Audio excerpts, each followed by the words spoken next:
चौथ्या आणि शेवटच्या कसोटीत भारत पराभवाच्या छायेत फलंदाजी डेपाळल्याने धोनी ब्रिगेडला पराभवाचा सामना करावा लागण्याची शक्यता।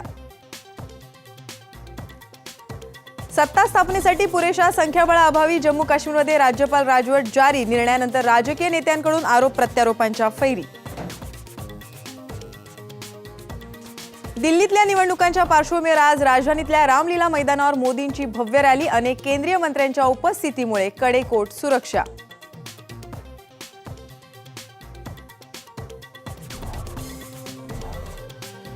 कट्टर दहशतवादी अबू हमजाला न्यूयॉर्कच्या न्यायालयाकडून जन्मठेप, दहशतवादी कारवायांमध्ये सहभागी असल्याच्या आरोपांमध्ये हमजा दोषी।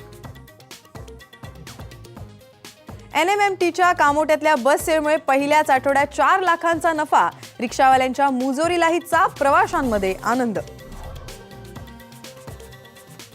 राज्यभरात थंडीचा कडाका, नागपुरात 6.2 तर नांदेडमध्ये 6.5 अंशांवर घसरला पारा, 2 दिवसात तीव्रता वाढण्याचा अंदाज।